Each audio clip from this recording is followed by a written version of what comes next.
Hey everyone, it's Tracy. Welcome back to the channel. Today we're going to do something a little bit different. Since I've been retired, I have been enjoying milling my own flour to make whole wheat items. I went down the rabbit hole of learning about how our bread today in America is different because we remove the bran and the germ and all the nutrients. So I have started fresh milling my flour, and today we're going to make some bread. So also, if you're wondering where Joe is, he is driving our daughter back to Phoenix. We had a wonderful visit from her for 3 weeks, and it was so sad to see her go. But now I'm left to my own devices, and so I thought, why not? So let's get started. So some things that I want to show you is, of course, you're going to need a mill. And I found this mill. It's an old grain master, and I think this was made back in the late 90s, but these things are workhorses. And I found this at a thrift store for $6. This mill is normally over $300. The only thing I had to do was I had to buy the companion piece. This is where the flour actually ends up after it's milled. So if I can find, apparently mills are really hard to get right now. They've been sold out or on back order. But if I can find a link, I'll go ahead and put a link for this in the description box below. So that's the mill. And then of course you need to have wheat berries to grind. So I bought my wheat berries from a place in Tennessee. It's called Farmer's Storehouse. And I bought these pantry jars of berries so that way I can just buy bags and refill these and they look nice in my pantry. But this one is a hard white wheat, and this is what you need to make yeasted breads and rolls and such. And this one is actually called Clark's Cream. It's a little bit lighter and a little bit butterier. So it's not as wheaty as the typical wheat varieties. And then I also picked up some ancient grains. This is corrosion or kamut. And so what I like to do is use a majority of the Clark's Cream and then add in a little bit of the kamut. So we are going to be making 2 loaves of bread today. So I need to mill up 880 grams of wheat berries. So I have my scale here. Uh-oh. Okay, I got the scale working now.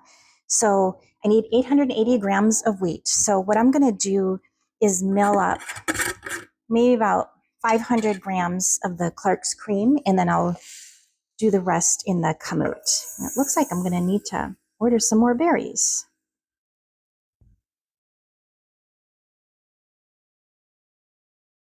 And I don't have to measure this exact. Okay, so I have 528 grams of the Clark's Cream.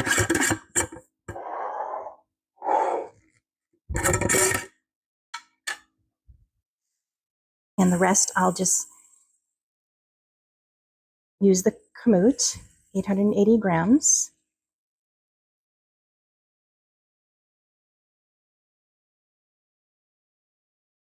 And if I go over a couple grams, I'm okay with that because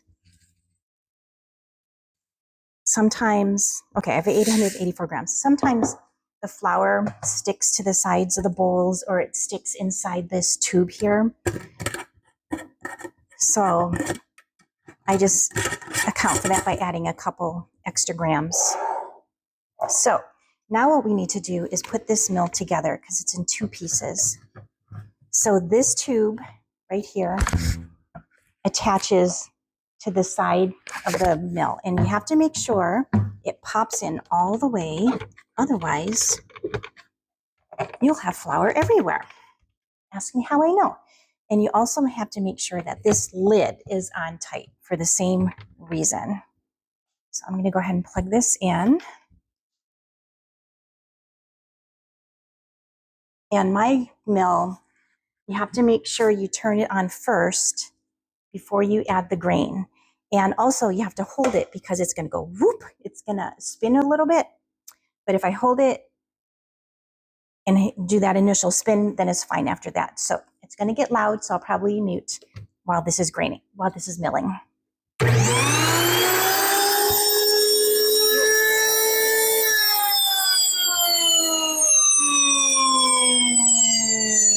didn't have the top on all the way. Make sure to have the top on all the way. Get flour everywhere. Okay, let's try that again.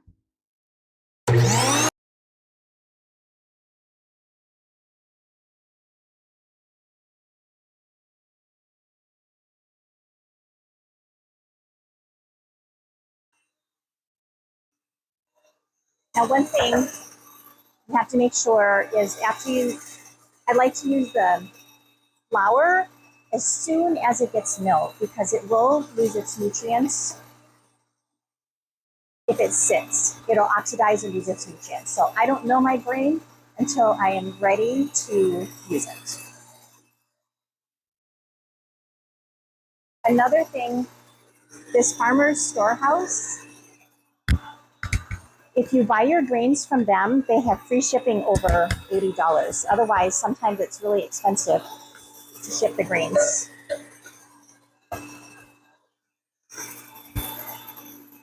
So once it's done, I want to make sure that I don't hear the motor running anymore before I touch anything. I will go ahead and unplug it. And then let me detach this. And now it's very hot. The flour does get warm. So I'm going to open up this canister.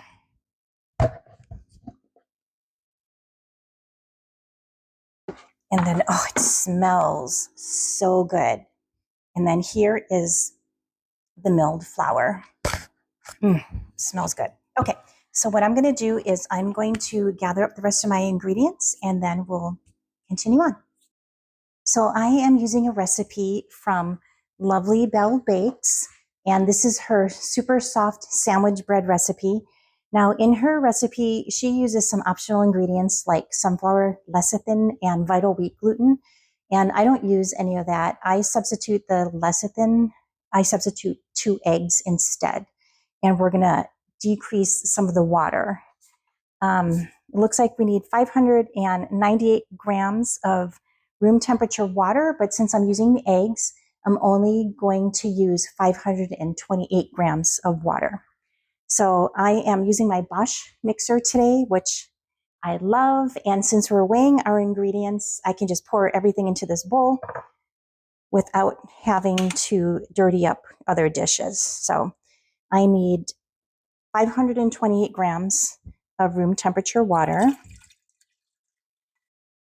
And I put in too much, so I'm going to pour some of that out.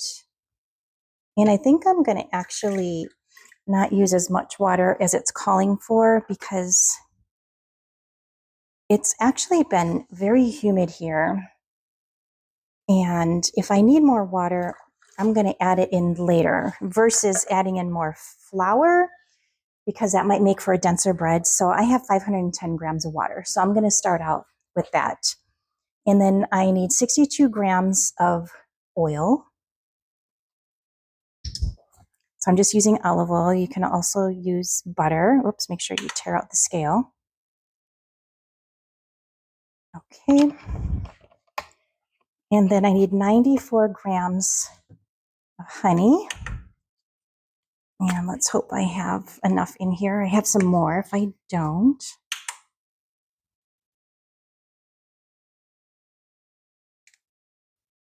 You can also use sugar or maple syrup.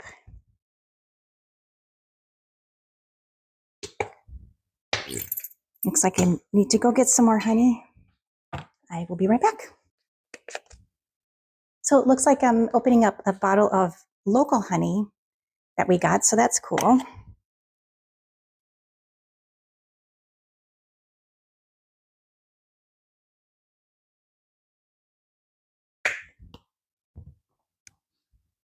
Okay, now I'm going to add the 2 eggs.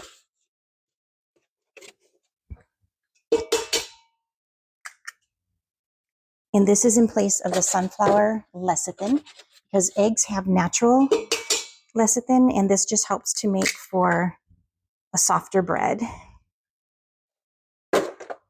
And then I'm going to add my 880 grams of flour. And I'm going to go ahead and measure it in here also just to make sure, because I did add a couple extra grams. Okay, so we also need salt and yeast for this recipe. But before we add that, what we're going to do is what they call autolyze. We are going to mix up this flour and water and oil and eggs just for a minute or two, and then we're going to let it sit for at least 15 minutes. These plugs are still new for my new house. We're going to let it sit for at least 15 minutes so that way the flour can absorb the water and soften the bran so it's not so dense. And then after it goes through that autolyze period, then what we're going to do is we're going to add the yeast and the salt, and then we're going to let it knead. So I'm just going to mix it up till everything's incorporated. I just want to make sure the egg is all incorporated and the water, and that looks pretty good. So this is what it looks like right now. It's just a really shaggy dough. So what I'm going to do is I am going to cover this with a cloth probably and let it sit for at least 15 minutes. And then we're going to come back and let the mixer knead it for about 8 minutes. So we just have a couple more minutes while this is resting. So I thought I would just take a minute or two and catch you up on things that have been happening here. So like I said before, our daughter Sydney was out for a visit for 3 weeks, and that was amazing. I'm so glad to be able to spend that time with her. And the reason Joe drove to take her home is because she brought her dog with her, and her dog's just a little bit too big to fly. So we actually priced it out, and it was cheaper for him to fly out there, get a car, pick him up, drive out here. They stayed in a hotel for one night. It's a 25-hour drive, but they just really powered through the first day and stayed in a hotel for one night. And then she was here for 3 weeks. And then we picked up another car, and then he driving her and the dog home, and then he's going to fly back. So we did some awesome things. I don't know if you saw our last video, but we went to the unclaimed baggage store in Scottsboro, Alabama. That was a lot of fun. We went to Majestic Caverns, which was amazing. And we did a poker run out here on the lake, which was fun. Basically, there's docks, and they all have a deck of cards, and you visit the docks and you get a card, and whoever makes the best poker hand at the end wins prizes. And Sydney actually won a prize because they had some little fun giveaways, and one of them was for who drove the furthest to attend the poker run. So that was fun. And what else do? We did lots of antiquing. We did lots of eating, trying new restaurants, and we did find a really nice restaurant in Birmingham because Joe and I celebrated our 11th wedding anniversary while she was out here. And that restaurant was called, I think it was Garden and Galley, and that was in Birmingham. So that was great. And now my friend Amy is flying out here today, and she's going to spend a few days with me, and we're going to have some grill time and enjoy the lake and do some more eating and some more shopping. And then Joe will be home. So anyways, that's what's been going on here. We have a lot of projects going on. Joe's got some nice projects planned for the yard. So just a lot's going on, and I'm so glad we're retired. So we have the time to do it. So, okay, we're going to take a few more minutes to let this thing finish autolyzing, and then we're going to start kneading it. And while we're kneading it, we're also going to look at the dough and make sure that it pulls away from the sides of the bowl. If it doesn't, then I still have some more water left over here. We can add that water if it's seems still too wet, then I do have some extra milled flour in my freezer. We'll just plop that in there so it's not as wet, but we'll look and see how that is when we start kneading. Okay, so it's been 20 minutes that this has been sitting. So it's very easy to forget to add the yeast. So I measured out my yeast. It's waiting here for me. So now we need to add in the 16 grams of yeast. And then we also need to add in 19 grams of salt.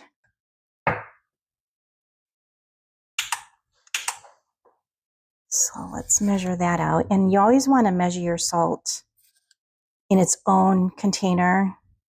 I don't like to put it directly into the bowl because if you put too much in, it's really hard to get it out. So let's go ahead and get that in. And then we're going to go ahead and start mixing this.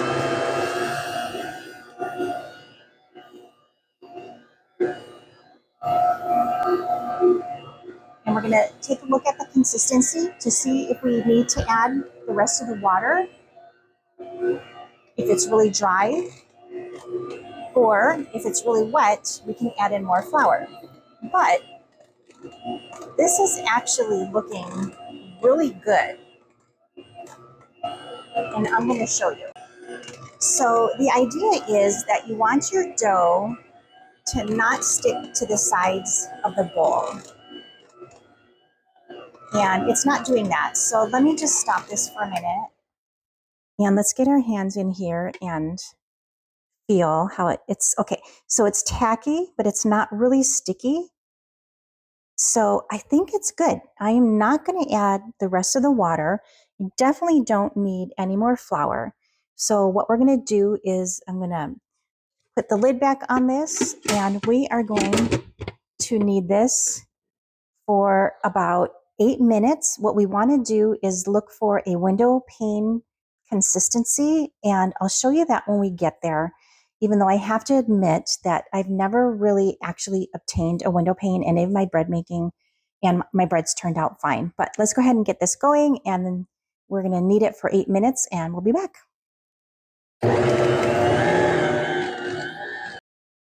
Okay, so this has been kneading for 8 minutes, and I am going to pull some of the dough and see what it looks like.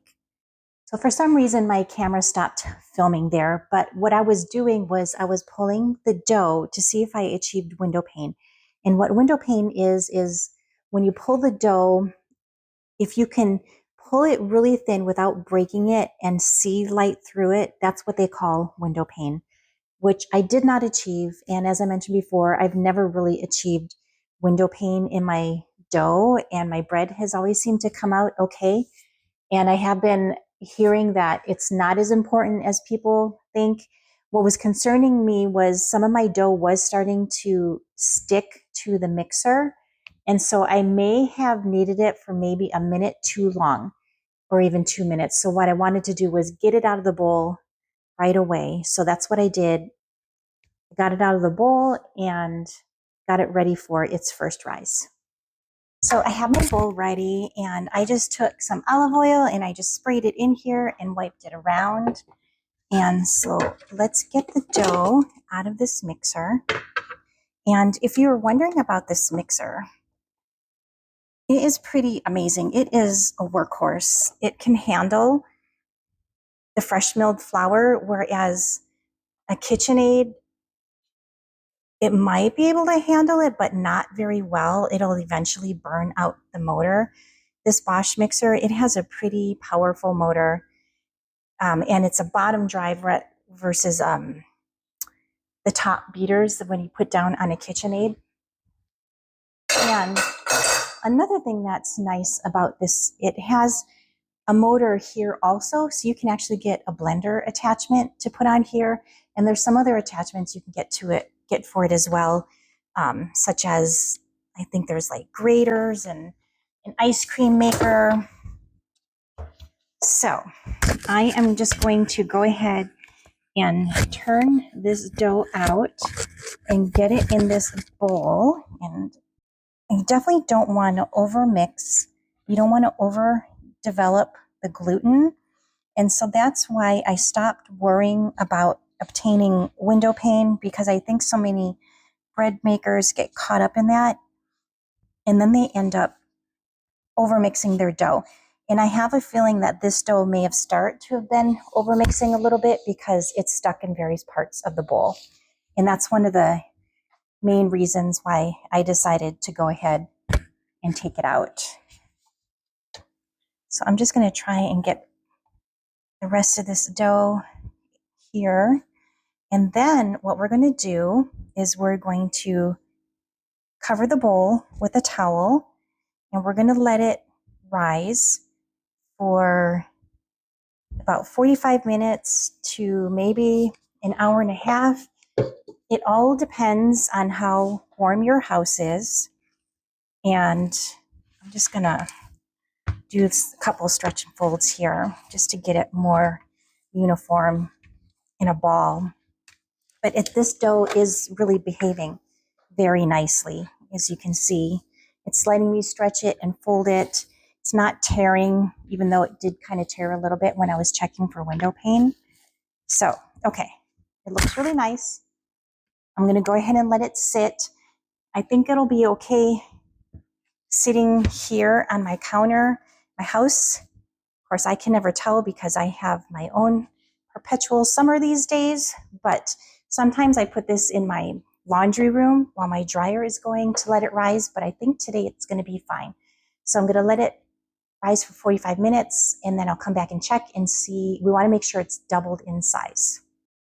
So my bread has definitely doubled in size.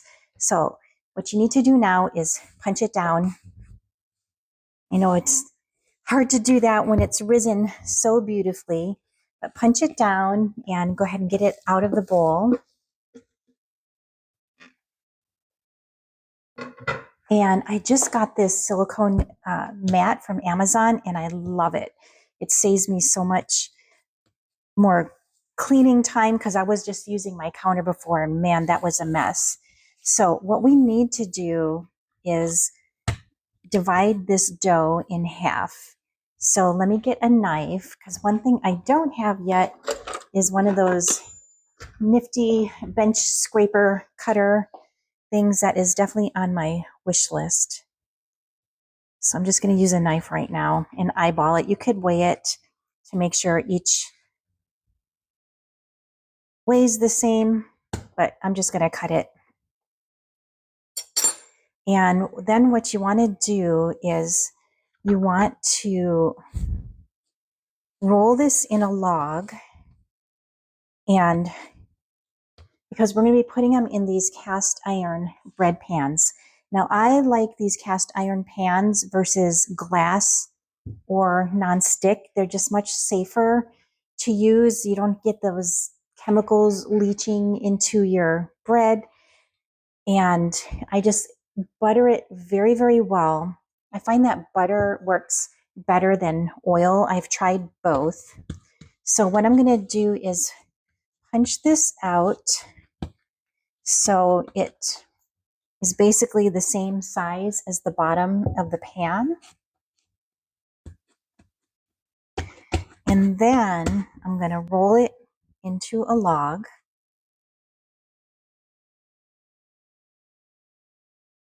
And this dough is great. It's not sticking to my hands. It's not sticking to the mat. So what I'm going to do also is pat it. You want to build some surface tension. And let's go ahead and tighten up that seam and tuck in those edges a little bit. And I'm just going to scrape it along the bottom here. Pat it down a little bit more. And then plop it in the pan. Okay, let's do that for our second pan also. So let's go ahead and shape it so it's going to fit the size of the pan. And then roll it into the log.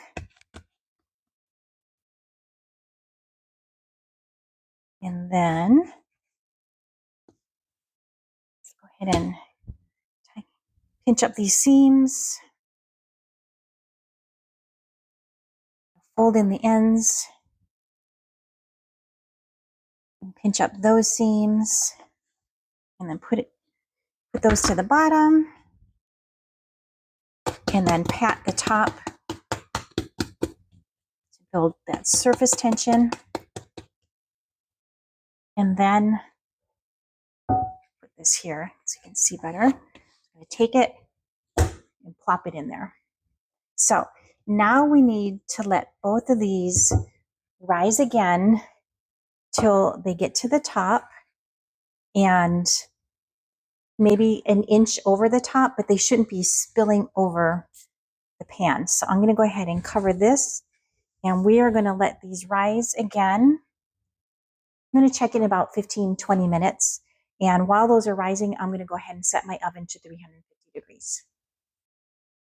Okay, so this has been rising for about 25 minutes now, and it looks pretty good. So I already have my oven preheated. Let's go ahead and get these in the oven. They both can go in at the same time. And then we are going to cook them for about 35 minutes. And we'll take the temperature to make sure they're done inside. And then we'll be back. So it's been 35 minutes. And in the meantime, we just had a huge storm come through here. That was totally unexpected. It's supposed to be sunny all day today. But let's go ahead and take these out of the oven. And we're going to take the temperature. They should be between 200 and 205 degrees. And it smells amazing in here. All right, let's see what we got. You want to make sure to take the temperature because if it's not cooked all the way, it could leave a hole in the middle.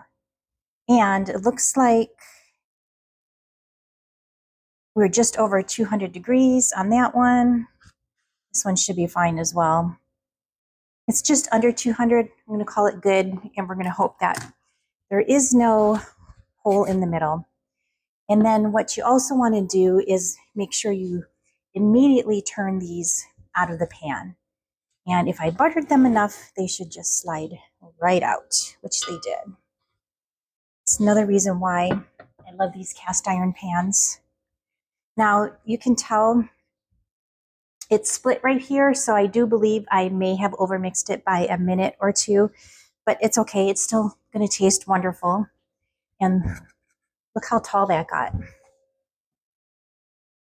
Let's take this one out of the pan. And that one also came out just perfect.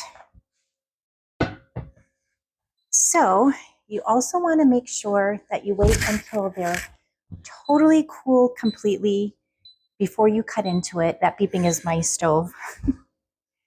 But anyways, what I am going to do is I'm going to keep one of these loaves out for eating during the week.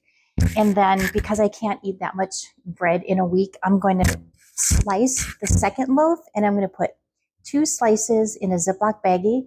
And then I'm going to stick all of those in the freezer and just pull them out as I need them. And believe me, it tastes as fresh as the day you made it when you put it in the freezer. Don't put it in the refrigerator. So that's it. That's how I make fresh milled bread. And I hope you guys enjoyed this little bit of a different video this time. And we'll see you next time. And Joe will be back. Have a great day. Bye.